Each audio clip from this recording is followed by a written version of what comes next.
Hello, dear ones. Father Peter John coming to you from All Saints Orthodox Church in Bloomington, Indiana. Christ is in our midst.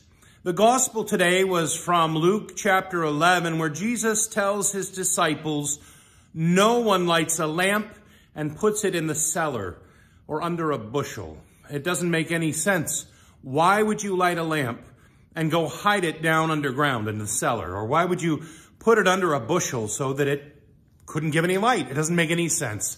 Well, it's perfect timing for that gospel because Saint Barnabas of Indiana was our saint that we celebrated today. We had a divine liturgy at the church, and we got to hear about Saint Barnabas's life. He was truly one who took his apostolic position as a bishop, and he shined brightly with this light. Now, I don't want to get ahead of myself. I'm not going to give his entire life. I'm just going to show you an icon of him there, and just give you some brief facts about his life. And you can please read more and more about him as you'd like.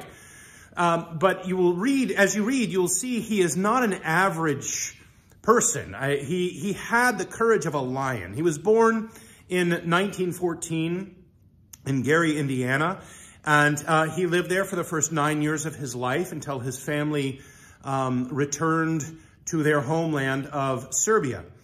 Now, he grew up in the church. He became a monastic in his 20s. He was ordained a deacon. As soon as he was ordained a deacon, it was like the grace of the ordination hit him.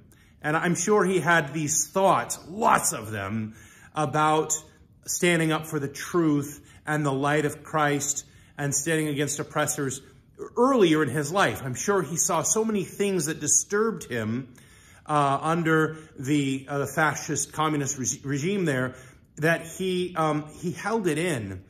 But when he was ordained a deacon, something happened, and he began to speak with power and with clarity, with fire and with grace. And he gained attention. Some people were excited about what he was saying. Other people were not excited. Namely, the fascists, the communists, they wanted him to be quiet. They did not like the way he was speaking about them. He was calling them out for what they were doing to the church, for all of their mistreatment of Christians. A few years later, he was ordained a priest and then a bishop. And again, it was like the fire of ordination came upon him. And he began to speak all the more boldly. And he eventually was sentenced to prison. And he endured horrendous tortures, suffering, imprisonment. Well, this went on for quite a number of years. He was in this prison, or he was under house arrest at this monastery. And it was just a very, very difficult time, to say the least.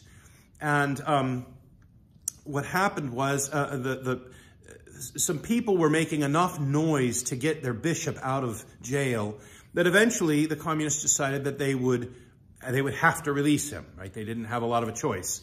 And so they put him on a prison train car and with a bunch of other prisoners, and they took them out of the prison on a journey. Eventually they stopped. And what happened was they unhooked the prison car, whoever was in charge, unhooked the prison car, and then the train pulled away. Well, they sat there on the tracks and sat until about midnight. They heard a horrendous noise. They heard the sound of a locomotive coming, full speed for them. And at midnight, on that night, that locomotive plowed into the prison car and just obliterated it. 30 people died in that incident, which was apparently carefully arranged by those who had had their hand forced and had to let Bishop Barnabas out of prison. Saint Barnabas, he suffered terribly, shattered his legs. The authorities would not allow him to be treated. Eventually they did let him be treated. The treatment went halfway, and then they stopped it in the middle and then took him off to prison. It was just a nightmare. Everybody was shocked when St. Barnabas was able to walk again, serve liturgy again. They couldn't believe it. Some called it a miracle that this man had endured this and was able to still function on his feet. Well, I won't give you all of the rest of the details of his life. I do want to just read his kontakion for you, his hymn. Holy Hierarch Father Barnabas, in the bravery of your suffering, you were an unquenchable light. There it is, that word. In the darkness of lies, you calmly endured unjust condemnation and defamation, and with unfailing mercy you served others. With grateful hearts we cry out, God is wonderful in his saints. Saint Barnabas of Indiana, pray unto God for us. Christ is in our midst.